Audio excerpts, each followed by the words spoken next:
Welcome everybody to the Classical Liberal Seminar. I'm Ivan Marinovic, and it's my pleasure to introduce today Michal Kosinski. Michal is a professor of organizational behavior here at the GSB, and I think he's kind of the perfect speaker for the Classical Liberal Seminar for many reasons. First of all, he's one, or maybe the most impactful organizational behavior young professor in the country, I would say, in terms of publications, awards, and recognition citations, etc. Also, because some of his research has been controversial, not because Michal tries to be controversial, but because he has challenged some social science taboos, I would say. I don't know if I'm right about that, but you can tell me. And third, because his research is actually super relevant for classical liberalism. In particular, he's going to talk about privacy, potentially the end of some threats to privacy. And obviously, without privacy, there is no freedom. So a very important topic to discuss today. So welcome, Michal, to the Classical Liberal Seminar. Thank you so much for a wonderful introduction, and thank you for having me here in this forum. I attended many of those. It's my favorite talk series. It's my favorite talk series at Stanford, so I'm super happy to be here. If you really think that the end of privacy is end of freedom, then let me just preamble my talk with we are screwed. Fine. Folks, all right, and I will specifically talk about the ending of privacy through the predictability of our intimate psychodemographic traits through the lenses of algorithms and digital footprints. Now, what are digital footprints? Those are the data that we're leaving behind, pieces of data that we're leaving behind when using digital products and services. We're leaving enormous amount of such data. 10 billion photos are updated only to Meta universe, so WhatsApp, Facebook, Instagram, every single day. 500 million tweets a day, that's per day. 10 billion a yes, day. yes. 500 million tweets are being sent every day, 150 billion WhatsApp messages, 15 billion searches on Google alone, 200 billion emails. That excludes spam, which is essentially doubling this number. It's an enormous amount of data. And by the way, for quite some time already, this has been recognized, this fire hose of digital footprints, as one of the, if not the world's new most valuable resource. And there's a bunch of industries and companies that were explicitly built to harvest this data that we are generating and turn it into neat profit. So if you think that you are the customer of Google because you use Google Maps or Google Search, well, you're wrong. Your data are products of Google, which are nicely packed and then resold to advertisers, governments, and so on. And now even very traditional, just the big market data worth this from 2 years ago, $200 billion a year. And that's just the official external market for data, right? It doesn't count the profits that Google, Facebook, and many other companies derive from their own data that they collect and use for their own purposes. Now, this market worth translates into or drives very traditional industries to also try to convert themselves into data harvesting, digital footprint harvesting industries. Credit cards industry is a very good example, right? We get those amazing financial instruments with insurance and protection and delayed payment and so on, essentially for nothing or for a very low price. And this is because, folks, you are just charging, selling your data in return to MasterCard, Visa, your bank, and so on. And this also applies to auto industry. If you look at the website of Tesla or talk to their managers, they will tell you that they believe that their biggest asset now is the data they're collecting from drivers. Now, of course, marketing, consumer behavior and so on, but also for self-driving cars. This data can be used for amazing things. So this is why people are willing to pay so much for this data and are building all of those products and services to harvest this data.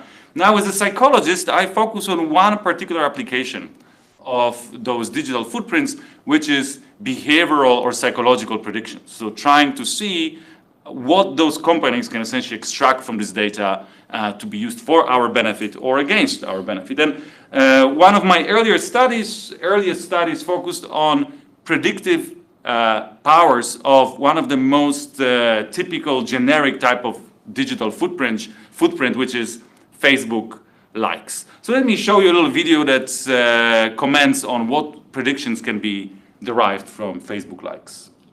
Oh, just let me mention, it's a study from 2013, or published in 2013. We got 60,000 participants. A lot of their Facebook likes, those are all volunteers that came to our app, donated their likes, donated the data, filled in a bunch of psychometric questionnaires, which allowed us to train those predictive models and estimate the accuracy of algorithms that Facebook has been already using at that time for many years. Just no one really knew how accurate they are.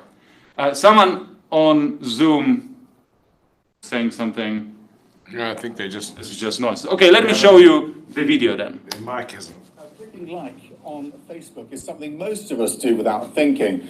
The University of Cambridge over in London actually did a study of what people like on Facebook to try to determine facts about them that we wouldn't otherwise know. So they didn't just look at the products, the movies, the bands that people liked. They also looked at the status updates that people liked, the photos that people liked, and they were able to draw some really, really interesting conclusions about all of your likes that you're clicking can tell more about you than you might have realized, from your political values to your religion to your gender to your happiness to your age. In fact, some parts of your identity can be predicted with 95% accuracy. Accuracy was lowest, about 60%, when it came to predicting whether a user's parents were still together when they were 21. People whose parents divorced before they were 21 tended to like statements about relationships. Drug users were ID'd with about 65% accuracy, smokers with 73%, and drinkers with 70%. Sexual orientation was also easier to distinguish among men, 88% right there. For women, it was about 75%. Gender, by the way, race, religion, and political views were predicted with high accuracy as well. For instance, white versus black, 95%. The findings have alarmed privacy campaigners who fear this research could be used to commercially exploit users. So keep in mind that just because you think you're not revealing a lot of personal details on Facebook, you're still spreading the word to the outside world as well as those online marketers. Volunteers with few friends liked walking with your friend and randomly pushing them into someone or something. Hey, it's not their fault they don't have friends. Everyone they know keeps getting randomly pushed into traffic. High IQ corresponds to liking Mozart, science, and the Colbert Report.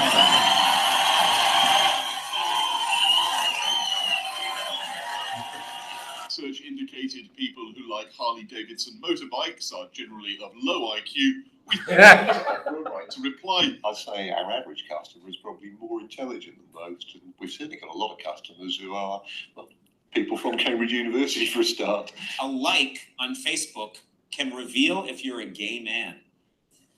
Yeah, especially if what you choose to like is penises.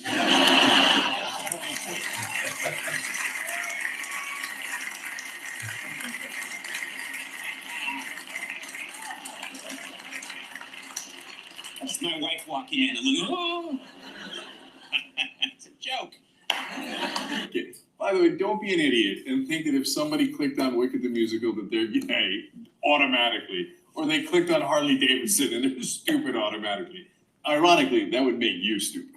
All right, folks, so as you can see here, based on those seemingly innocent, superficial types of digital footprints, people like on, funny goats videos that someone posted on their wall, or go and like some quote or restaurant that they recently visited, and yet those superficial types of digital footprints reveal enormous amount of information, intimate information about individuals. So of course the question is, how does it work? How is this possible? Now, let me go. Has this been used to predict, for example, truth telling or whether someone is lying? Can you potentially use this lie detector. So truth-telling is an example of, I would say, state rather than trait. So even big liars, probably most of the time, are telling the truth. It's just more useful in most situations to be telling the truth, like I'm tired or I need help with this or whatnot. So in this case, likes, which accrue over weeks or decades sometimes, would probably give you some estimate of how likely a particular person is to lie overall, but just because it's not temporary type of a digital footprint. But if you look at facial expressions, or if you look at data from smartwatches, or if you looked at how people type on the keyboard, or the tone of their voice, those types of information would be very revealing about their lying in a moment. And all of this data is now collected as well. So let me give you an example of one particular Facebook like Hello Kitty. Does everybody here know of Hello Kitty? No, I do. No? All right. Well, but just continue. This is going to be very revealing. What's the gender and age, do you think, of an average fan of Hello Kitty? 5 and go. Female and 28. Exactly. Well, you have to be really cautious with those judgments because this retired Japanese policeman is the biggest fan of Hello Kitty in the world. But on average, you'll be correct. 99% of people who click like on Facebook and on Hello Kitty brand are women. And look, they're all young women with all their users being heavily underrepresented in this subpopulation. So, and this is, by the way, it's not an algorithm, it's just data from Facebook. I'm in the category that's cut off in your slide, so. Yes. So basically it's absolutely zero there. Yeah. Folks, okay, so let's make some judgments here in the room. So, do you think that a typical Hello Kitty fan works in sales or in the military? Sales, here we go. Look at this. Very underrepresented for military, very overrepresented for sales. Now, what device would they be using? Would they be using a PC or an iPhone? iPhone, of course, they don't even know what a PC is. I mean, they probably know, but they don't think it's a computer. Folks, so what I'm trying to show you here, that you do not even have to be an algorithm to make fairly accurate predictions about a given Facebook user based on a single individual Facebook like. Now, of course, for most of digital footprints, those differences are not so dramatically pronounced. If I ask you about the gender of an average person who liked Forrest Gump, the movie, this is a more difficult question because it's just an awesome movie and everybody likes it. But if you look more closely, you would still see that 45% of all Facebook users are men, but they're overrepresented among people who like Forrest Gump. 53% of the audience of Forrest Gump is male, and they also tend to be older. Now, more people in this room would know what Forrest Gump You know is. why men like classical liberalism seminar? Yes. I'm not going to. This is a recorded meeting. I'm not going to hypothesize. Okay. So the big question is. I'm on Zoom and I can't see the whole of the slide. It seems to cut off at the bottom and on the left. So for what that's worth. Do other people on Zoom can see the entire slide? So I think it might, David, it might be your screen. Maybe your browser. Yes, great. Okay, so the question is, what creates this connection between what you like on Facebook or your other digital footprints and your psychodemographic traits or psychological traits? And there are three, well, exhaustively, there are three potential causal links. First of all, there are factors that affect both your character, your psychological traits, and your liking. Like, for example, your cultural backgrounds. The type of culture you're coming from is going to shape your character, and it's going to shape what you like and follow on Facebook. But also your likes are shaping your mind. Now, you may have clicked on something because you kind of mildly liked it, or maybe even clicked on it by accident. But now algorithms that work behind those platforms will be like, oh, Jonathan liked whatever. And then they will start sending you more content going in this direction. and hence either amplify your tiny tendency to like something, or even just picking on some random behavior and then putting you more, giving you more content there, and hence actually changing your character. I'm curious that you're not. Makes sense. I mean, trust me. That is what it means. Trust me on that for a change. Okay, trust me on that. Someone should mute themselves on Zoom if possible. Everyone should be. Everybody, yes, that's a good point. Terry should mute themselves on Zoom, please. I'm interested that you're emphasizing the individual rather than social, psychological thing. I think, why does somebody post a like? It's really to communicate to friends and other followers, hey, this is a good thing, as opposed to simply, telling the universe I like something. Look, you predicted my next animation here, and of course, your mind, like your personality, your political views, and other character traits, emotions, so your states, will also affect your digital footprint. So essentially you have 3 types of connections, causal links here. It used to be likes, Facebook, Twitter used to have likes that identified who liked what. They got rid of that. Does Facebook still identify? I think they're still identifiable, and I actually think it's still identifiable on Twitter, if I understand correctly. So you're telling, but it's not just telling them, you're telling your social network, and you're building your own followers by saying, here, I like something, I'm sharing this with you, not just, I personally like something. Yes, and people very often say, oh, I just like random things.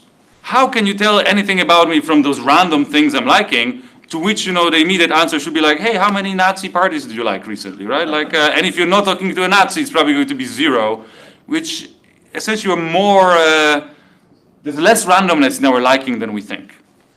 So I do understand that factors determine what you like on those websites, but what I'm not sure about is how do they verify those factors? So do they just rely on like the ex ante distribution of, say, like the example that you show with, say, Hello Kitty? Like, I know like these type of people like this Hello Kitty on average, so you're more likely this person than that person, or do they have a mechanism for verifying? So if I understand your question correctly is, okay, so how do we know, how did Facebook get this data about gender and age? So the ground truth. So the first response is, well, you can very easily buy this data. First of all, if you're on Facebook, people report. Very often you have to show your ID or show your credit card when you want to sign up, or if you want to get like a verified badge. So those platforms know what your gender, age, and so on is, and they can verify this information because it can be cross-validated with IP databases, databases are sold by credit card companies and so on. So there's many sources of this type of data. And so this is the first point. Now the second point is that actually also no one necessarily needs to care about, what your ground truth, what a ground truth for most of the users of gender is, because it's true that gender may be misreported. And actually some people do misreport it. And here predictions, your predicted gender is more valuable than your self-reported gender, because you can self-report something and try to fool me as a platform, and I'm like, okay, I will display on your profile that you're liberal because that's what you told me. Sure. But in my internal databases, I would still keep the predictive score, which reveals to me that you are probably very conservative or whatnot, and use this if I want to, show you content or show you ads or promote some political ads to you and so on. Now, in your study, you made some comment about predicting whether someone was the gay or not. Now, I don't think that's reported on these. Well, it is. It is? So actually on Facebook, now it's hidden, but on Facebook originally you could say that's my gender, and that's the gender of the person I'm interested in meeting romantically. So if you combine those 2 pieces of information, it gives you a very good idea of what sexual orientation is. Your study that you referred to, all of those characteristics were on the website, all that information. We reported also from the users, because our participants reported this data in questionnaire. And guys, this data is not perfect. There's surely noise in this data. Yeah. So when we look at the accuracies of those predictions that were also reported in the video, now 0.93 accuracy of predicting gender, it surely would be higher if our gender ground truth data was actually perfect. What you're getting here is a conservative estimate, right? Because there was some noise in the data. So I'm wondering, save for the big database, how much of this should I think of as a new phenomena? I mean, pre-days of social media, what we say, how we talk, how we dress, the music we listen to, tells a lot about who we are, and often intentionally. Often we choose things in order to tell the world who we are. And so far, except for the fact of maybe the size of the data that's being sold, you haven't told me anything that's different from what I would say is a phenomena that's existed forever. Jeff, I love your insight here, and actually I have a slide, few slides from now, where people are like, oh my God, it's so accurate, and I'm showing them examples from like 1950s saying like, that has been going on for a long time. Like, first of all, humans, of course, make those judgments in interpersonal relationships, but here we have some control. You can choose not to see somebody, or you can choose to try to, change your behavior, appearance, and what you're kind of reporting in order to prevent somebody from knowing too much about you. If you're gay, you can be in the closet and try to hide it, especially in some homophobic setting. But here it's just impossible. If you want to use this technology, and it's increasingly impossible to live without using digital technologies, you're essentially going to have this data exposed, sold, recycled, and accessible to thousands of companies, government organizations, and so on. Well, I guess I would question whether, if we take the example, if you're gay, you say here you can identify with 88% probability. That may be because many gay people have no problem with and in fact want to show the world that they're gay. And if they chose to act different, if they wanted to be in the closet, they would choose to dress differently, but they would also choose different likes. Yes, it's just most of the people don't realize that when they like stuff on Facebook, they also reveal their sexual orientation, or that this data will be used in this way. And I will show you some examples of digital footprints where people just really don't even believe you when you tell them, oh yeah, I use this digital footprint to predict your sexual orientation, for example. Okay, so as a psychologist, one of the one of the types of construct my colleagues are really interested in is personality or character.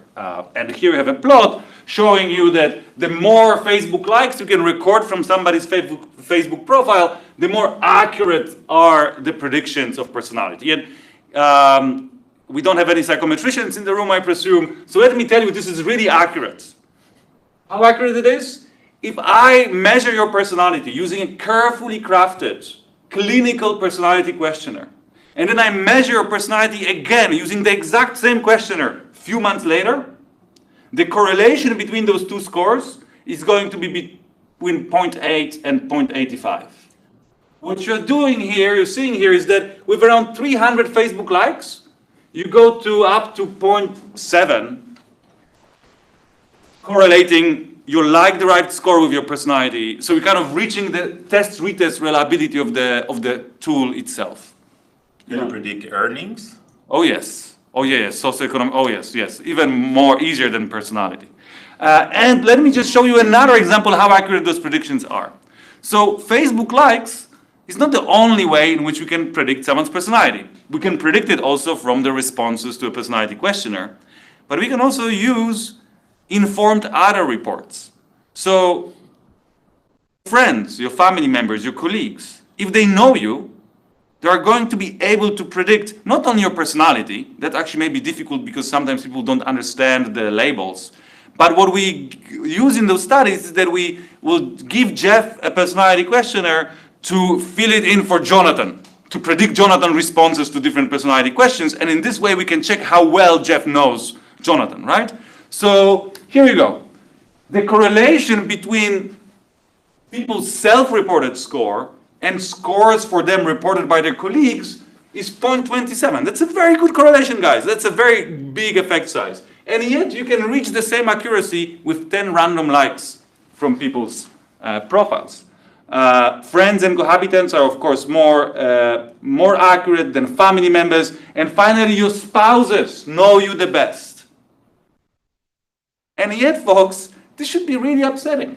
Your spouses know you often for many years. They've seen you in bad times, they've seen you in good times, you had honest conversations with them, they've seen you when your guards were down. Your spouses know you really well. And yet, linear regression, trained on some tiny sample from Facebook, 60,000 people, can predict your responses to a personality questionnaire better than your spouse if you just reveal 300 random of your Facebook likes. And for young people especially, 300 digital footprints, that's generated, in minutes of using digital products and services. Spouse may not have a psychology PhD and know what the labels mean, so. That's true, but you don't ask them about labels. You just give them a question. Okay, so here's the question. I like poetry. Strongly disagree to strongly agree. Okay. How would Jonathan answer, right? So it's and then we ask Jonathan the same question because we don't trust that Jonathan would actually, he doesn't need to know the label. All right, so the point, kind of the take-home point here is, folks, that the data that is visible on the surface, your Facebook likes, your web browsing logs, your bank transactions and so on, this is just the tip of an iceberg. You can use algorithms to extract way more information from it than what's visible on the surface. And the tons of types of data that can be used. You have Facebook likes, you have a history of geographical location, if this is a day of my life.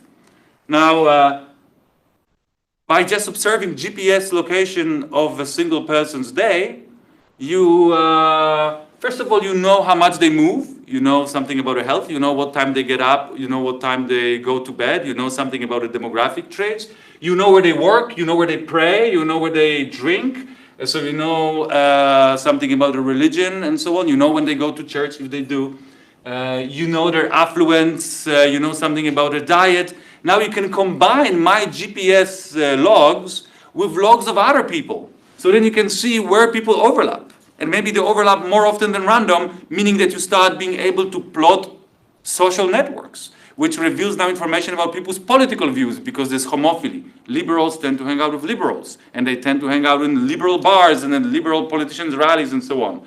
Now, you can match it with, you can detect when I'm cycling or I'm driving. You can detect where I work, which gives you an idea about my salary. Essentially, name an intimate trait, and it's likely that it could be derived from just your GPS location history alone. You don't even need to know any likes. Ivan. Has someone tried to sort of compare the ability of a person to predict their own behavior in the future versus the ability of the algorithms to predict someone's behavior? Yes. Whether the algorithm beats easily beats. And it beats, and when you think about it for a second, it has to be beating you at predicting your future behavior. First of all, you often just do not know what's available out there. Like, so if you go to Google search engine, the whole idea is that Google will know better what you need than you do, right? So you give some misspelled queries, search query, and the thing knows what you need. And this is, again, not a new phenomenon.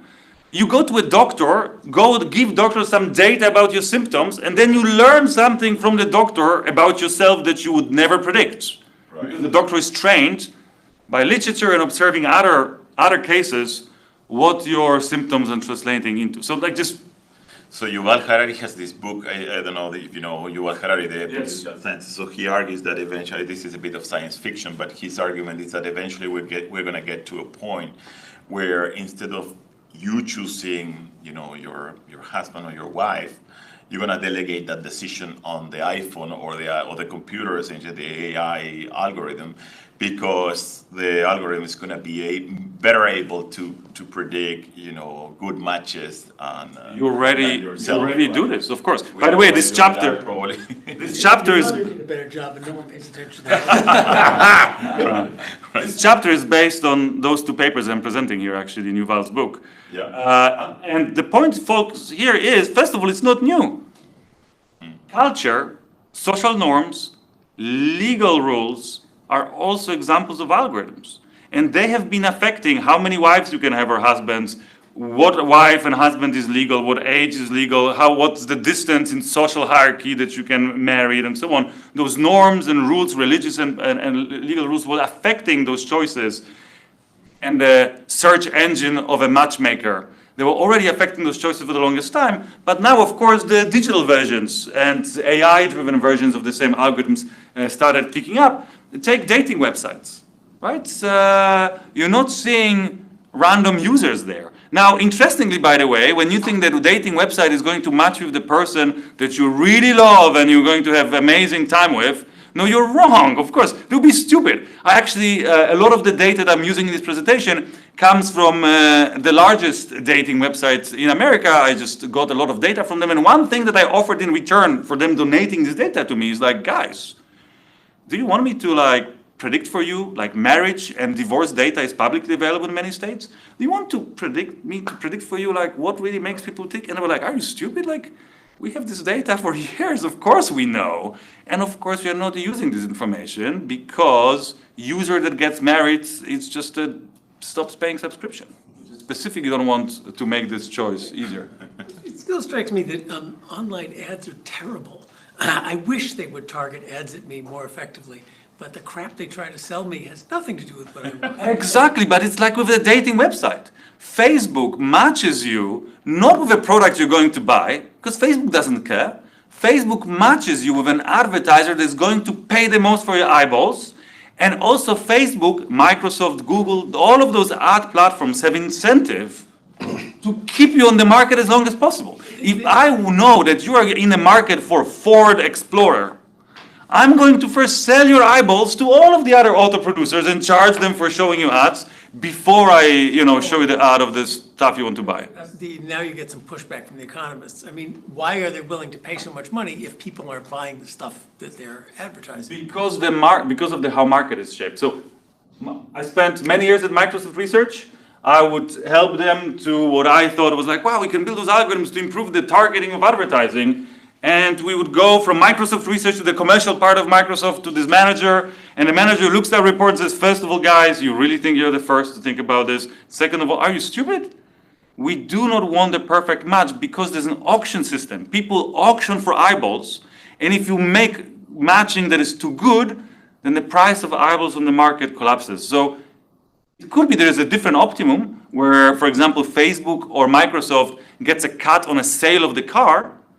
But it's not how the market works. On this market, just people pay for eyeballs. So then the more competition for your eyeballs, the better. But I agree that it would be much better for our experience if Facebook just got 5% of the car value. Among platforms, platforms are not monopolies. If I can offer a car seller a platform where for a lower price, I'm going to get guys who are going to buy your car, they would just move over to you. Apart from if you're Facebook or Google and you essentially we do have a monopoly on this market, and those product managers working there are very aware of precisely what you're describing. So they want to do the following thing. They want to be slightly better than TV, slightly better than the competition, but not in an inch better because this will reduce their earnings. So they want to keep the friction of the market. Yeah, I got it. I'm with John here. I don't think that makes sense. I admit I'm an economist, but if you could perfectly target it, it's not that you would charge less, as John said, it's that you would charge more. What this reminds me of is Eastman, the guy who started Kodak, at first said, we can't improve the tape that, for making movies and stuff. We can't improve it where you need less because then we'd sell half as much. Instead of seeing that you could sell this half as much and charge twice as much. Jack Hirschleifer in the Journal of Political Economy had a two-pager on this, talking about why it is not in the incentive of a monopolist to suppress something that would double the life of a light bulb. And so I just don't get it. I would think you'd want to hone the thing, get it to be better, and charge more appropriately. David, I fully agree with you that there's an optimum there that will be reached. I'm puzzled by this for the last 15 years. And yet when you go to those companies, they essentially decided to make money differently by essentially starting a competition. Let me give you another example. LinkedIn has tons of data on employers and has tons of data on employees and people in the market. They know who earns what and so on. They could do much better matching.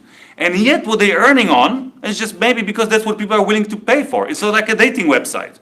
they try to make the friction, tolerable, but as high as possible while tolerable, and then charge both sides a monthly subscription or a subscription for number of messages you're able to send and so on, despite the fact that you wouldn't even need to search for the job. LinkedIn would just go to a company and says, we know you need an employee, and there is this employee here that's perfect for you. Like, we already know them. We know the references from other platforms and so on. My impression that the targeted ads that come at me are terrible. Yes. Is not because the technology is not capable of it. What you're telling me is there's some failure in the market of it, but the technology could actually target things much better. Oh, much better. So to give you an example. And to where I hope we're going, political technology will be able to do things that I'm not observing in the targeted ads that come at me. Let me give you a very particular example of this phenomenon. It's widely understood that once you bought a fridge, if I show you an ad on another fridge, you will never buy it, but you know what you will do? You will click on it. People who just bought a fridge are still interested in fridges, like, oh, let me see what I missed here, right? So Facebook, when they buy from the credit card company information that you just bought a fridge, they will not classify you in their database as a person who just bought a fridge. They will classify you as a person in the market for a fridge, and then sell you for tons of money to fridge producers because they don't know. They just see that you clicked on the fridge, so they think, wow, this person clicked, Because fridge didn't buy. producers are still measuring clicks, not Yes. using technology to measure actual sales. which is what Exactly. They want. They don't want Exactly. sales, they want sales. But the same, look, okay, this forget is about the producers. technology. When I go to the dating website, I should want to pay them $100,000 for matching with the love of my life, or $200,000 if I can afford it, okay? And yet, and there are websites like this, and they're very not popular. And people choose to pay $50 a month to get tons of matches for awful dates that don't go anywhere. It's just, that's a psychological phenomenon that makes the market irrational. It's not obvious that people on dating websites actually want to find. Well, volume. Some do, but that's a good point. Okay, yes. Folks, okay, so, Jeff. I mean, I don't think any of the economists here, I'm with the economists on this argument, are questioning the fact that Facebook, Google are choosing ads and choosing to show you things that profit maximize for them. Yes. Questioning how or why in an economic equilibrium that doesn't lead to, where they face competition, both external from potential competitors, but they're also trying to maximize as a monopolist the revenue they extract from you, why that doesn't lead to a more efficient solution. And they're not monopolists. Let's remember, Yahoo and Netscape have this thing all wrapped up. Oh, wait a minute. But even if they were. Okay, let me just give you one example. I may know for a fact that a particular model of a product is just, people are unhappy with it. No one should be buying it. And yet, if I can earn money on showing the ads of this product to people, I would not say no to this money. So there could be essentially phenomena there that pulls us away from. What makes it especially curious, I think, to an economist is it's a repeated game. Yes. Google might fool you, might convince you to buy a crappy car once, but aren't you going to hold that against Google in the future? No, I don't think you would blame them. You didn't even know that wouldn't even know.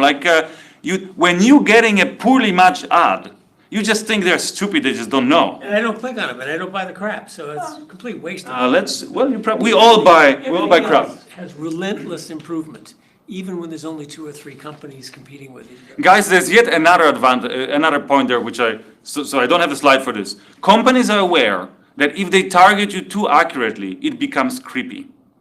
So some of the inaccuracies also built in to convince you, oh my God, how stupid Facebook is. And I just have more examples of this phenomenon out there. It's just other types of data. Let me move on because I have one other privacy-related point. Let me just say, I think one reason you're getting pushback is because economists hear these stories outside of this realm, for many, many years, where companies are intentionally doing something, we're intentionally making our cars to be obsolete or to go, stop working 7, 8 years from now so that you'll buy another car. Yeah, that's silly. And these stories don't hold up in a competitive That's silly. That was true, and then the Japanese came in and cleaned their clocks. Here we go. Could be. What by the way, I'm making just the argument of privacy. So the questions we're discussing here, I kind of outside of my field as well, first of all, and also like my studies do not speak to this. That I can just tell you about like some stories about how I worked at Microsoft Research and what the feedback I got from them or from the dating website.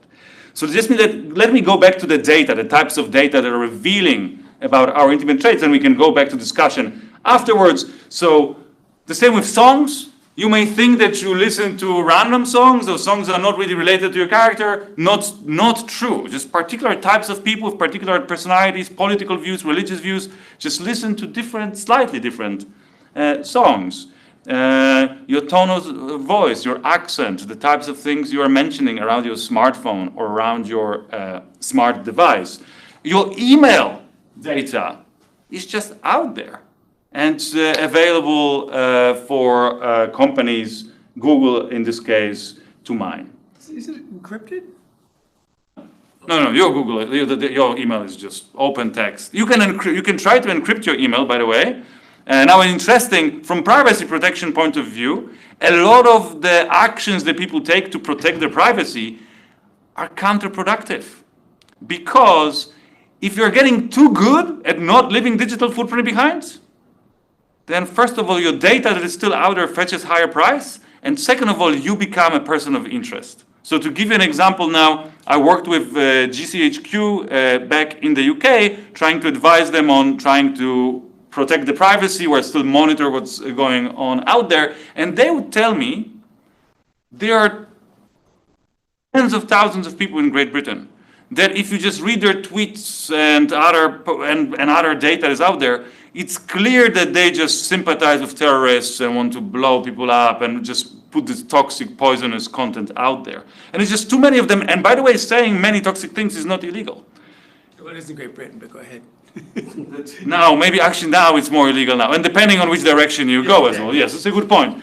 But at that time, so what I was kind of surprised, but it kind of makes sense, is that one of the signals that triggers them actually getting interested in a particular person and maybe like investigating what's going on is when the account goes silent. Because it turns out that historically, when a person is actually preparing now an act of violence, they actually start thinking, oh, maybe I should stop posting this stuff on the internet, and they go.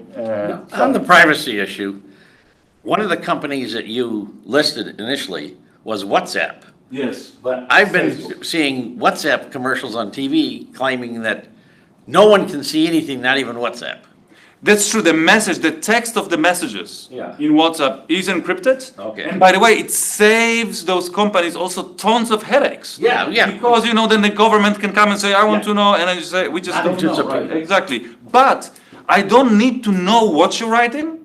I just need to know where you're writing it from, at what time intervals, and whom you're writing it to, and whether they respond immediately and so on, to essentially know which. And by the way, it's also linked with your Facebook profile. So it's very revealing, your WhatsApp data. And folks, now let me move to the much less intuitive type of digital footprint that most of us kind of don't really think about, right? People caught up with my Twitter feed, my likes, my Facebook messages, all of this data is revealing about me. But now increasingly we're surrounded by CCTV cameras. Increasingly, we are taking selfies and uploading them to platforms, or other people are taking photos and our liking, our appearance, our faces appear on those photos. Now, could data reveal anything about your character? Now, take a look at this gentleman. Now, does his face reveal anything about him? Well, very well tanned. Probably spent some time outdoors, maybe playing golf. You can also judge his age, gender, his ethnicity, just by a very quick look of on his face. You can judge his emotion, even when he's trying to hide it. Now, what's really interesting is that those judgments that you all make are so instinctive, automated, instant, and effortless that we don't even notice we're making them. Like we don't, it's kind of, people don't think usually, oh yeah, you can learn so much about a person, and we all do just from looking at their face. But the question here is, okay, so beyond lifestyle, beyond age, gender, ethnicity, beyond emotion, can we learn something about the person just by looking at their face? Now, our ancestors generally thought it was possible. Now, Darwin's nose nearly cost him the voyage, the trip on the Beagle, because Fitzroy, the captain of the Beagle, thought that Darwin's nose reveals his weak character and low potential, and originally refused to take him on the trip. Now, Fitzroy was in a good company. Aristotle was a big proponent and wrote on predicting traits from faces. Pythagoras was selecting his students based on intellectual potential that he would also derive not by interviewing them, just by staring at their faces. So now today such ideas are seen as pseudoscientific and silly. You know, that someone looks like a hog doesn't automatically mean that they're as cute or intelligent as this very intelligent animal. And yet, and it came to great surprise, as a great surprise to me, it turns out that modern science, study after study after study, shows that people can make better than random, minimally better than random, but better than random judgments of other people's intimate traits based on their facial appearance. Now look at those two gentlemen here. Which one of them voted for Trump? It's a trick question because both of them did. But when we do it in the lab, what we'll do is that we'll show a person that voted for Trump versus a person that didn't vote for Trump, and then we'll ask people to pick one that voted for Trump. And study after study after study, you can see that people have, you know, that random here will be 50-50. People are better than random. And it works not only for political orientation, but it works for personality, for sexual orientation, for intelligence, honesty, religiosity, name it. If there's a consequential trait, people will be better at random at judging it from people's faces. And this works even when you control for gender, ethnicity, age, and other kind of obviously visible traits. This 55% is controlling? Yes. Yeah. Because if you didn't control it, say that's horrible. Exactly. Yeah, because yes, yeah, because demographics already reveals so much. It's still controlling. Yeah. But 55 probably see you. That's a joke. 55. Now, so now the big question is, so okay, if people can make those predictions that are better in chance, there must be some link between your facial appearance and your character, forgetting about the link that is driven by age, gender, and ethnicity. Just facial structure, there's how we choose to cut our hair, our smile or not smile, and so forth. Exactly. Tattoos, nose piercings, so. Exactly. That is Purple not. hair. Exactly. But let me actually start with something less intuitive, okay? So look, it turns out that your face affects your mind. Now, we very well understand those processes. Now, folks, you must have heard of the halo effect. The halo effect is very well known and very well measured, and essentially it shows that people who are attractive are also perceived as warmer, kinder, smarter, more successful, more competent, sexually warmer, and more desirable, and so on. So essentially, if you just look good, people would ascribe to you tons of other positive traits. And now there's another very well-known phenomenon, which is a self-fulfilling prophecy. If everybody treats somebody, if everybody thinks Jeff is competent, they will be giving tasks requiring competence to Jeff, they will be investing in training Jeff, they will be hiring Jeff for competent related jobs, and hence Jeff, whatever his initial level of competence was, he will be trained and will specialize in being even more competent. And now, of course, this affects any trait that people would ascribe to anybody. So that's, in other words, if you look like George Clooney and you go through life looking like George Clooney, at some point you just become George Clooney or more like George Clooney. And folks, that starts very early. And it's kind of awful. Like, turns out that attractive babies with attractive faces, parents spend more time playing and talking and smiling at attractive babies. Then you go to school and teachers give attractive children better grades. Then you go to work, you get promotion more easily. Then you try to run for office, you'll be more likely elected. If you go to court, you receive shorter prison sentence if you are attractive. And of course, if you're attractive, you get better success at the matrimonial market. Essentially, you're going to be more successful. And this is going to change your character, guys, if you go through life so easily. There's sorry. Go ahead. I presume people are not good at picking these things from other cultures. If I were to look at faces from sub-Saharan Africa, I would presume I have no idea who's liberal, conservative, happy. Yes, that's. But even there, you probably would be less competent than people who are more exposed. But we're actually pretty good at guessing the ranking of beauty for people even from other cultures and other epochs.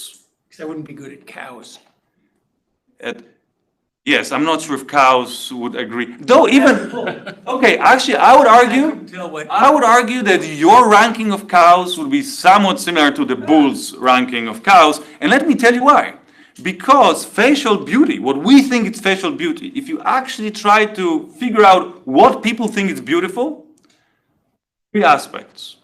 One aspect is symmetry. More symmetric the face, the more beautiful people think is. Why would that be beautiful? Well, what is beauty? Beauty is sexual desirability. Sexual desirability is who has traits and potential to be a good mother, father. And anything that estrogen does. Exactly. But also it's difficult. So if there was any developmental or hormonal or dietary problem, your face would be less symmetric. There is general youth and health of the face, but there's also gender typicality. So the more feminine or the more masculine for respective gender the face is, people would see it as more attractive. And probably you could do this to some extent with a cow. Like you can also probably get the symmetry of a cow, so you'll probably not be far from the bull.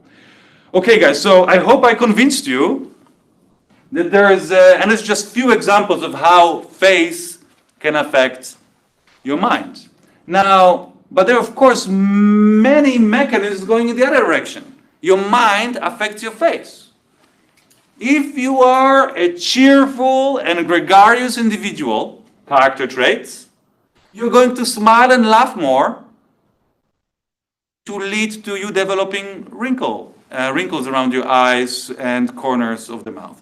If you are conscientious, a character trait, to be able to maintain better diet and exercising routine. We know this from the studies. This will translate in different amount and distribution of fat, collagen, underneath your skin. And of course, if you're conscientious, you would also put sunscreen on and so on. Essentially, changing different behaviors would translate in different facial appearances.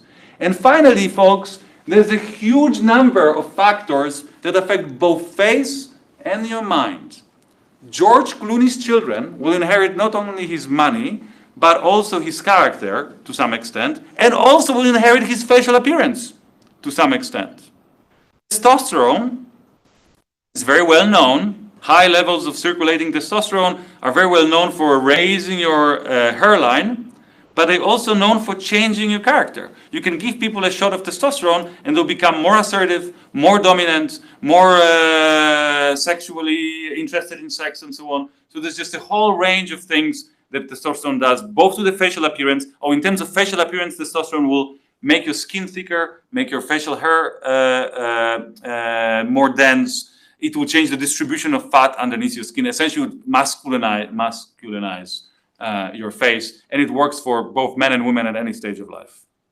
Quick question. So when you talk about character, so I can think of 2 things that are somewhat related but different at the same time, right?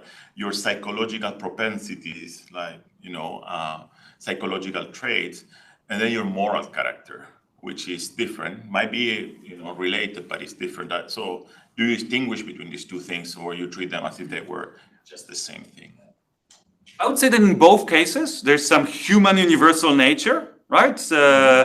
People tend, on average, to be fairly social, and yet some people tend to be more social, some other people tend to be less social. But on average, compared with, many other apes even, and animals, we're just more social. The same applies to moral values. It turns out we humans have some moral tendencies. We have very different cultures that kind of evolved very differently, and yet a lot of the kind of moral intuitions in those cultures would be similar. There's, of course, culture effect. But then also there's individual difference. that some people care more about, they're more communal, versus some other people are more individualistic. Plus culture can be more and less so. So here I'm talking about, if you take, people from a particular culture, there's still a spread, the variance in types of moral values they will care about more versus less. And those are linked with political orientation, those are linked with your religiosity, so whatever the local religion is, some people kind of tend to be more into it, some people tend to be less into it, and so on. And there are many other examples, by the way, of factors that affect both your brain and your face. Fetal alcohol syndrome, if your mom was drinking while pregnant, this will show on your face, and this will reduce your IQ by quite a lot. Socioeconomic status, if you're wealthy, affects your character, but also affects your facial appearance, your fashion, the quality of the, products that you can use or surgeries that you can afford. So in other words, guys, what I just presented here, and it's just a very brief list of factors, should create connection between your facial appearance and your psychological traits. And those mechanisms that I mentioned, by the way, are non-controversial. Like self-fulfilling prophecy, one of the most well-studied phenomena in psychology. Fetal alcohol syndrome, like just there's tons of literature on how it affects both faces and brains. So now the question is, if we have so much there in theory, in psychology, in biology, in medicine, that indicates that there should be a connection, why then humans their accuracy is so low?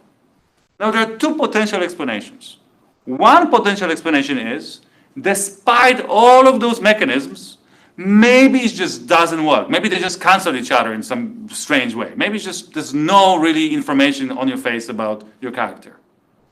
It also could be that information is clearly displayed on your face. It's just humans are not really good at capturing it or utilizing it or reporting it.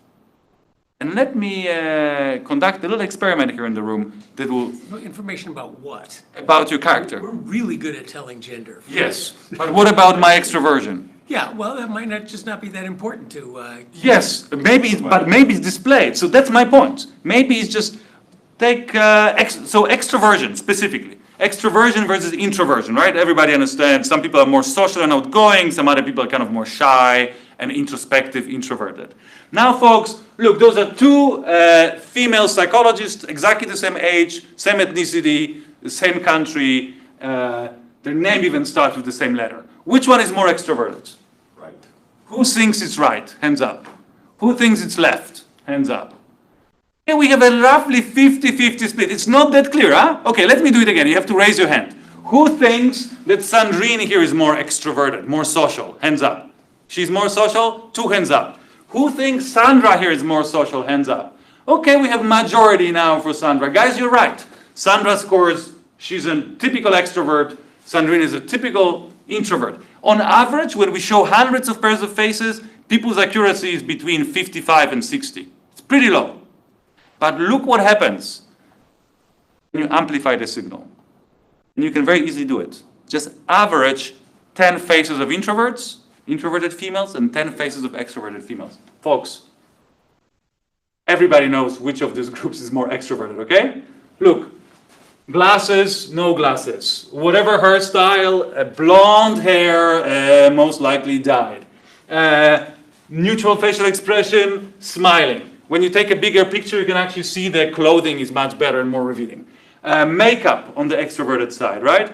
Clear differences when you amplify the signal. Now a question to you folks. Look, introverts, nostrils.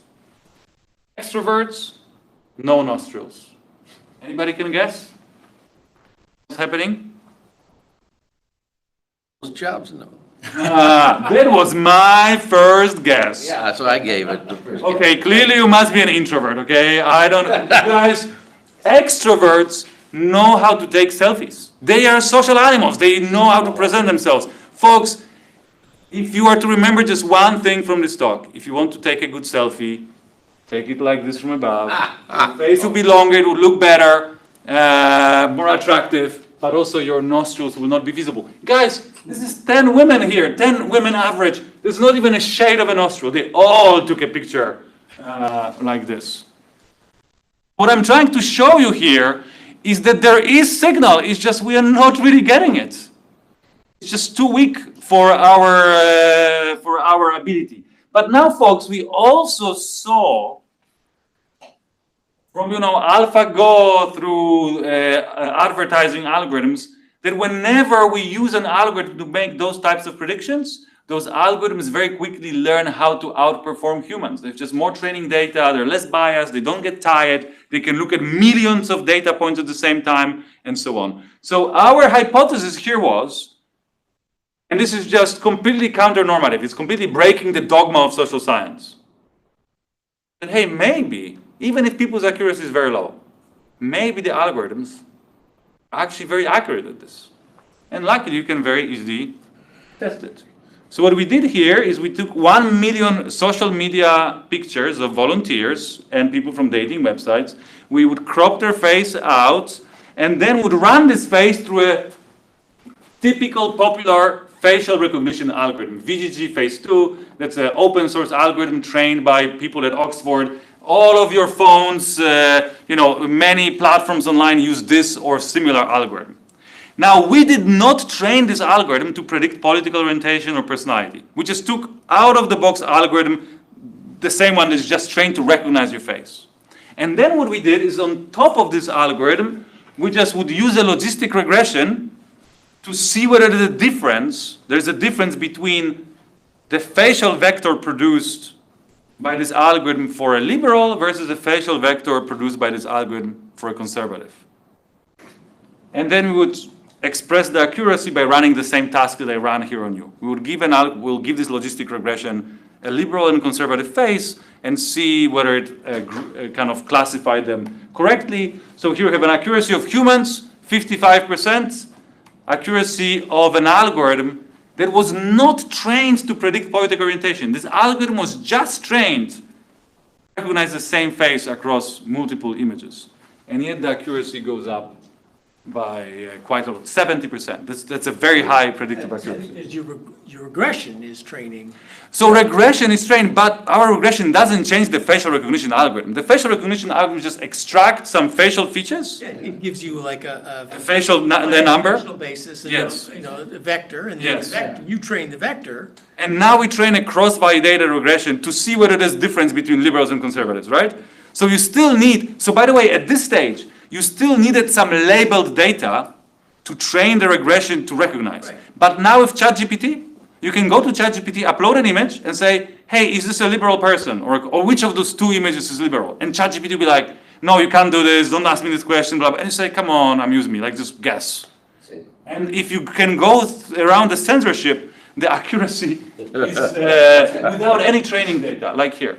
So the comparison to humans is interesting. Yeah. But you're comparing, I presume, to the average human in your study. Are there humans who are much better? Not much better. There's this. This is sort of John's point that maybe for most people it doesn't matter, but for some people, who it does matter, they have, learned to. Super assessors, whatever. Yes. Politics. If you see the spiky hair and the nose ring, you kind of know. If you see the cowboy hat and the beard, you kind of know.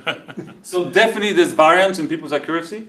An interesting trivia fact, my accuracy is reliably negative. So clearly my brain is getting the signal, but it's just using it in an opposite way. For political judgments, I just misclassify people reliably. But John's point is a good one here, that when it comes to political signaling, people do it with many of the things that you've left out here. Their haircut, their hat, their... Yes, no, totally. So, but here, the algorithm can see the haircut as well. It's like not really paying that much attention. I will control for it in a second. The bottom line is even the best humans. So we had humans that would have like, over many sessions, they would like make 200 judgments like this and so on. And would try to incentivize paying them just for the correct judgments and so on. So we really try to squeeze as much accuracy from humans as possible. Even the best humans were not, above 0.6. And by the way, it could be just statistical fluke. Like if you have a lot of humans, some of them randomly will be better than others. Predicting at the tails, I would say, is very easy, right? If you see predicting what? At the tails of the distribution of, liberal versus conservative, is very easy. If you see someone with tattoos and maybe purple hair, you know for a fact, that person is liberal. So what I think is a bit difficult, and I would be interested to see how effective the algorithm is to predict people who are at the center. No, but those are at the center. Like those people we take like 1 million people from social media, and they said either I'm Democrat or or conservative, and of course most of the people are in the middle. So, but they had to like pick one or the other. You cheated a little by, you got to run a regression. So take a person and give them the right answer for 200 examples. Oh yeah, we tried this as well, that you couldn't train. People just are not trainable. We couldn't find, I had students whose PhDs depended on this, and they tried to incentivize people, and we couldn't really train people to be better at this. Like, just seems like, also, yeah, we couldn't really. One reason I'm not that impressed with the 70% number, I know this wasn't the experiment you ran. If you tell me somebody lived in Palo Alto. I run this experiment. No, I mean, no, what I'm going to propose. Oh, yeah. This wasn't data that your computer had. If you tell me somebody lives in Palo Alto, I can predict their political orientation with 95% accuracy. Yes, seriously. I have a slide for you. Yeah. So that's the raw accuracy. Jeff, this is raw accuracy for the US, nearly 1 million people. If you control for demographics, it goes down, but not actually that much. So by the way, those results replicated for the US, for Canada, for UK. Fun fact, you can train the model on the UK data and apply it to Canada or US. Essentially, you can run the models across countries. The accuracy goes down, but it's still way better than humans and way better than chance. You can do this across the platforms. So here you have data from Facebook, data from a dating website. The accuracy is very similar.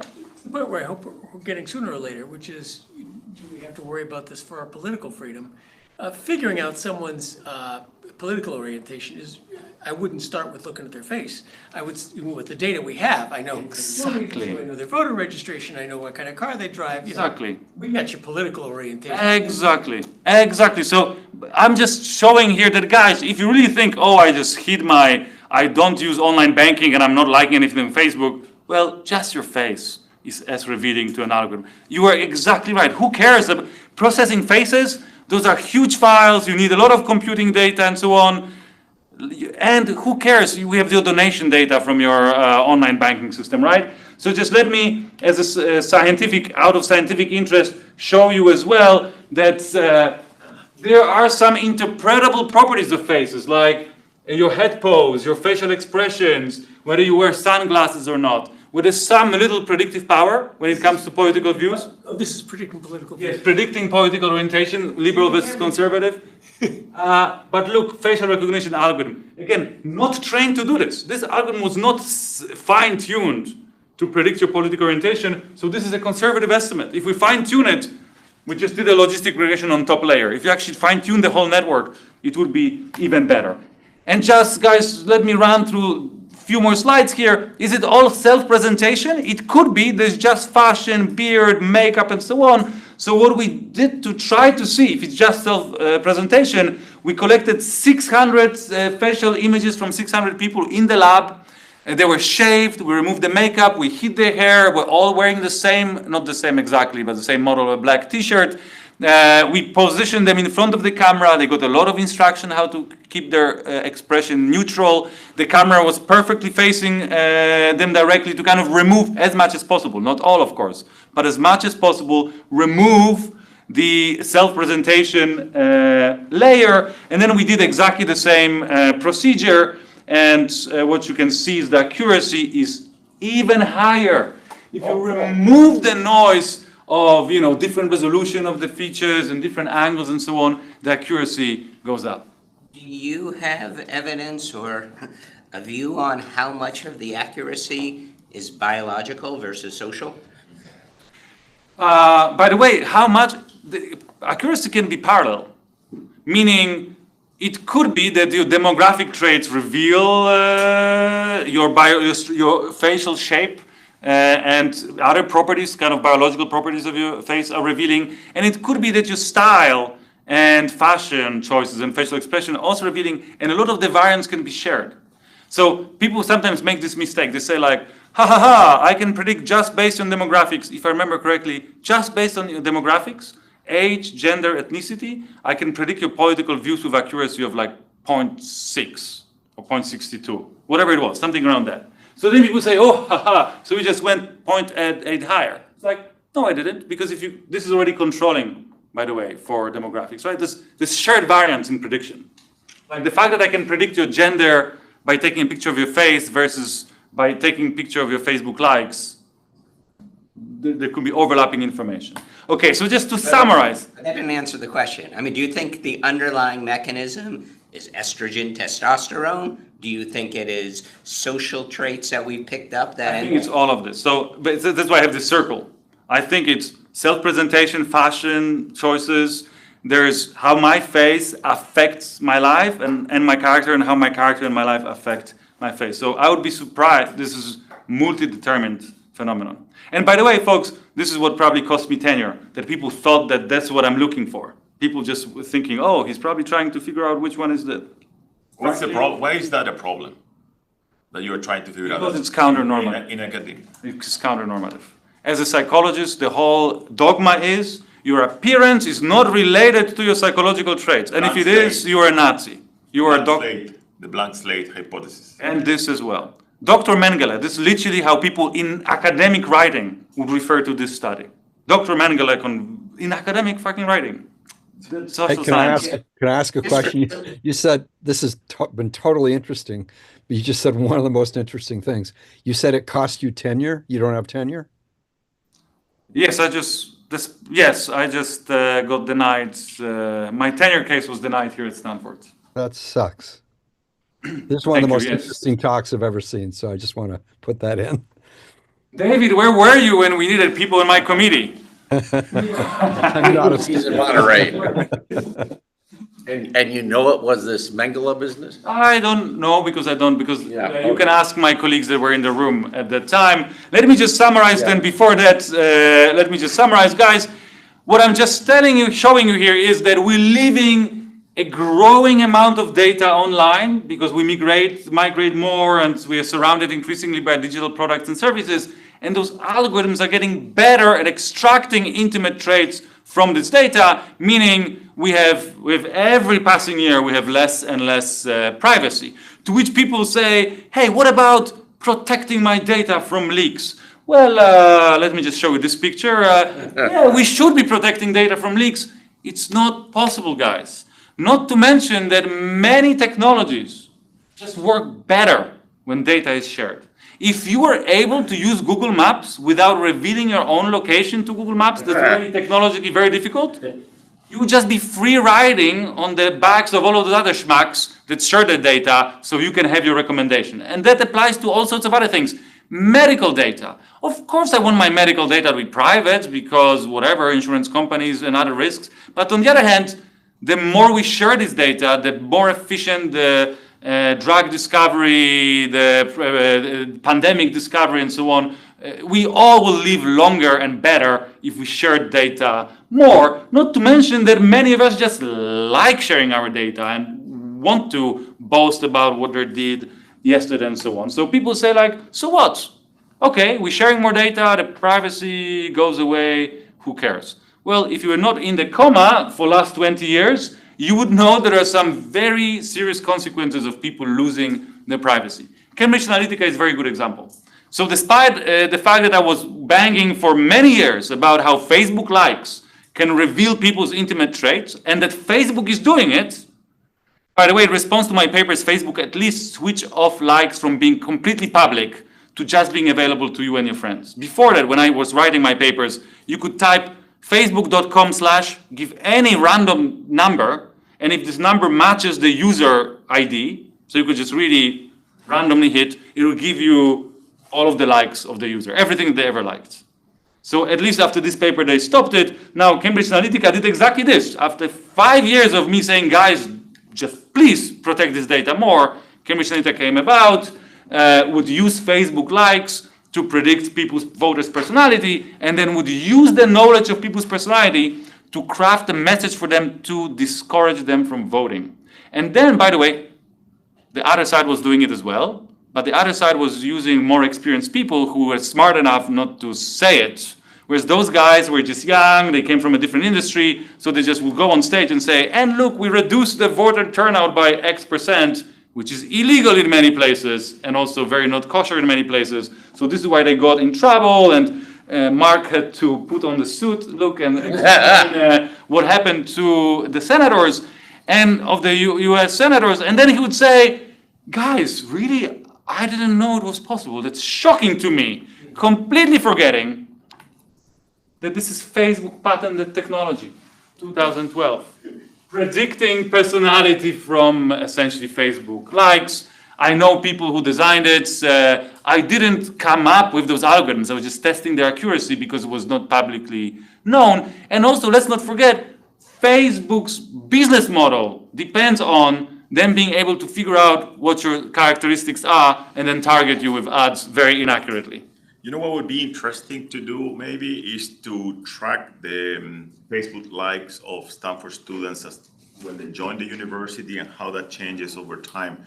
And you just as a way to capture ideological preferences throughout, your very easy doable. I would be not surprised because you don't even have to do Paula Sapienza did something similar, no? You don't have to do it on the individual level, and I'm actually sure that the marketing or whatever departments here that the kind of analyzing online interactions are actually buying this type of data. It doesn't have to be on an individual level. You can just look at a group level or a class level or whatnot. Just three more slides.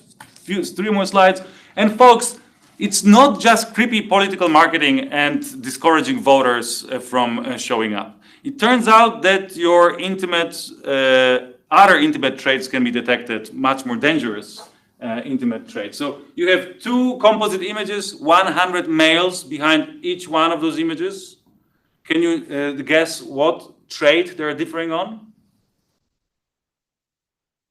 What psychodemographic trait differs between those folks? Psychopathy, maybe, yes. If straight guys are way more psychopathic, yes. Sexual orientation. Sexual orientation, 100 images per composite. Look, people, luckily, are not very good at predicting sexual orientation from people's individual face. If you show a single face, I think here is just 5 images. If you reveal to an algorithm 5 images of a person, 92% accuracy. For one image, I think it was about 0.8 per person. And if you just look at this map, which shows you where the government or neighbors will hurt you or kill you or arrest you for your sexual preferences, it literally proves that our privacy is the matter of life and death in many contexts. And so that you just know, there's plenty of companies out there that for the longest time, look guys, it's 2012. Scholars still, if you look at the reports for the US government about the privacy risks, those results that I'm showing you here were replicated now in dozens of articles. And yet if you look at official reports, people are saying like, yeah, and some fake studies are also claiming that facial recognition could be, dangerous for privacy, but let's not worry about this, it's just, it's silly. So until today, the policymakers are, because of the dogma in social sciences, are just completely dismissing the risks of facial recognition. Hence, we now have regulation for how likes can be shared and so on, but you can see anybody's profile picture if you just go to random persons on Facebook. It's just by default visible to everybody. And let's not forget, again, that facial appearance or facial images are very difficult type of data to process. It's big, it's, you have to train those models. Look at someone's likes. Look at someone's bank statements, credit card records, and so on. They're way more revealing of different traits, including sexual orientation. It's very highly predictable. Which brings me to this last slide here. Now, folks, when I'm saying that we are reaching the end, or we passed, I would actually say we're post-privacy, living in a post-privacy world, I'm not saying that we do not need better regulation on how to protect the data, how to protect people's privacy with new technology and so on. I'm all into this. I'm advising governments, both here and Europe, on good privacy regulation. And yet, I think that people just have not yet understood a motivated third party or a motivated neighbor can learn intimate things about you that you potentially don't even know about yourself. Like one can guess sexual orientation of a very young person before they even have a full understanding of it on their own. And it reminds me of a tornado. Like, we all agree that privacy breaches are bad and tornadoes are bad and both should be illegal. And yet this belief will not stop them from coming. So the sooner we accept that and the sooner we focus on the actual root of the problem. And folks, the root of the problem is that people even care about your political views or sexual orientation is, and that people would hurt you if they knew. That's why privacy is so important. You haven't really, the central question is the government, who cares very much about you and wants to find the sort of people who disagree with it and are likely to talk about it. Yes. And find them. And there's the science fiction of, I forget the movie of finding people who are going to commit crimes. Yes. You can, with the full range of data, you can predict. But we are doing it already. We have been doing it for decades. So I think that people sometimes sometimes they're kind of irrational. I think that people sometimes bark at the completely wrong tree. So folks, school counselors, like if we have them here, when I grew up in Poland, every school had a psychologist that full time was just walking the corridors and looking at children and trying to spot children with behavioral problems that could be helped. This is essentially Minority Report. This person was anticipating, if we don't help this child, in the future they may, murder the mother or whatever, do some, or be whatever, a criminal, and then direct resources, psychotherapy, and so on to this child. We don't see it in this way, but it's Minority Report kind of a thing, right? They may support the opposition party is the one. Or that. Worrying about it. That depends on how you define crime. Yes. Yes.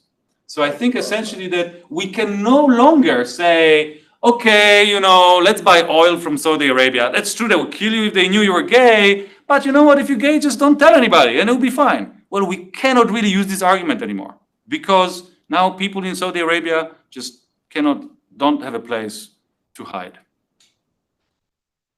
I don't know if you mentioned this, but is the predictive power of your digital footprints, does that vary across countries? For example, again, in Saudi Arabia, is it harder to predict gay, preferences than in the US based on digital footprints?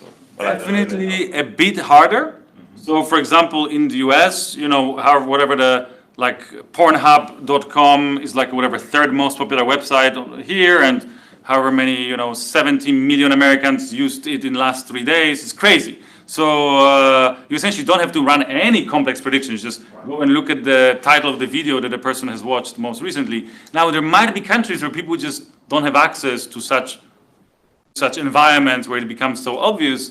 But there, predictions based on faces or Facebook likes or the structure of social network. Again, gay people tend to hang out slightly more with other gay people for very many different reasons than with straight people. So even just looking at GPS signals, if you can label few people in a sample with their actual known ground truth sexual orientation, then you can propagate this knowledge throughout the network very easily.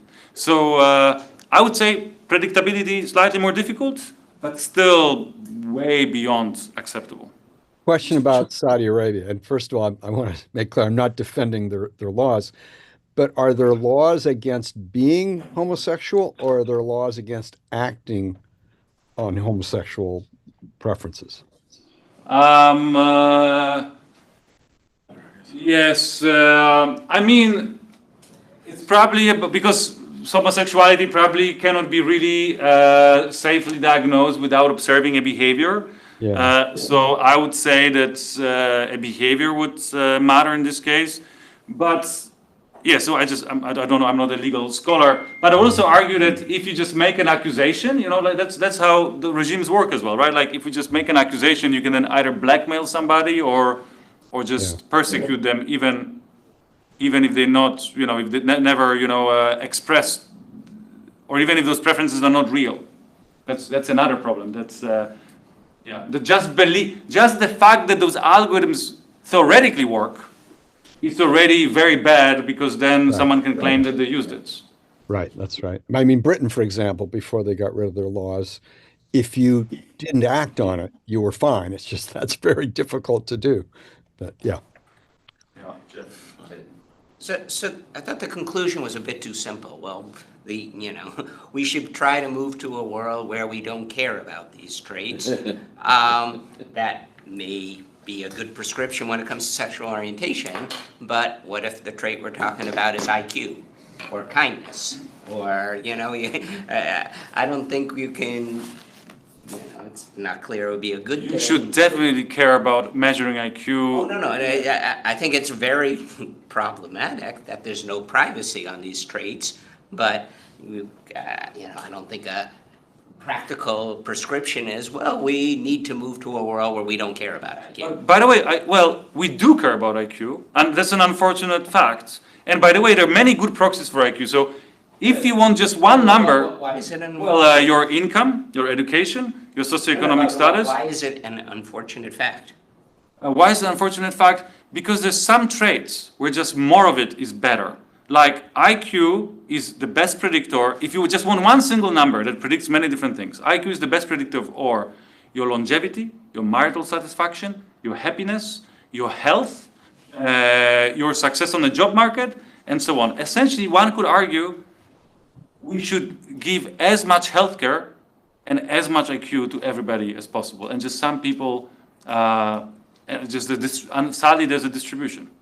But you actually just laid out why we should care about IQ. Yes, I believe we should. Yeah, okay. Because we should essentially provide help. We should provide help and support to make society more equal and safe and happy for everybody. And by the way, this we do in America. We do it in America. We just don't call it IQ. We call it an SAT test or GRE test. Those are IQ tests. My degree, actually original degree in psychometrics, I interned at companies that design those tests. Those are intended to be IQ tests, but they cannot be called IQ because it's not correct in America. But all other things equal, don't you want there are questions here, sir. rather than dumber colleagues? Pardon? All other things equal, don't you want smarter colleagues rather than dumber colleagues? Depends on what for. If I need somebody to fly a plane or conduct a brain surgery on me, then yes, I probably would go for IQ. If I want somebody to do all sorts of other jobs, which is just not that correlated with IQ, if I want somebody to spend time with and so on, then suddenly that's much less important. But on top of this, I also believe that we should, I think the extreme example here, and I'm not making direct comparison, but extreme example here is disability. Of course, it's better if everybody had both legs that are fully functional, but it's just not how the world works. And we should try to create a society in which not having legs is not just excluding you. You're jumping to a conclusion there, which is, given finite resources, do you want to use those to bring lower IQ people up, or do you want to invest them in the higher IQ people who actually can use those resources more? But I don't want to. No, but you're right, and we precisely what we're doing in the U.S. Whenever you have a standardized test, that's precisely what you're doing. You just in China, on the other hand. But this is the question I want to ask you, is about China. So it's kind of a vague, if a competent bureaucracy came along, they'd be able to do all sorts of horrible things to our political freedoms. There is a place where there's a competent bureaucracy coming along that has access to all this data in the social credit system, which is not just measurement, it's very clearly an incentive system. Yes. People know you do X, that's going to lower your social credit score. It's an attempt to not just measure behavior, but influence it.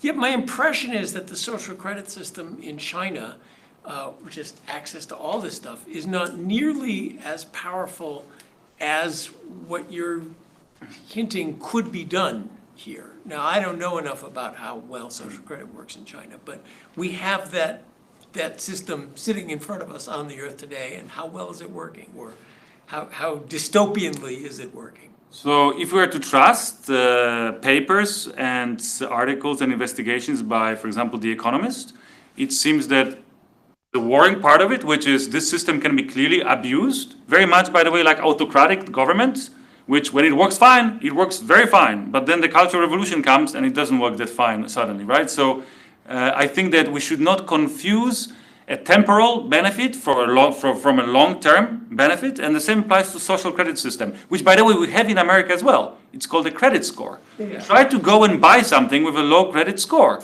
And finally, in America, your credit score depends on your affluence way more directly than in China. Of course, if you're wealthier, you are more often paying stuff on time, you're just a more dependable citizen in general because you have more money, more resources. But in China, even if you're poor, you can get points for, not breaking the law in small ways. You can get points for whatever, being on time with whatever, reporting for whatever duty or to school and so on. In America, it's mostly financial. So we do have a very strong citizen score as well in America. It's just even more biased towards We also affluent have people. lots of laws that don't allow the use of all sorts of information that there is, which would make systems work better. Okay, anyway. It's just we have to finish here. Yes, thank you so much.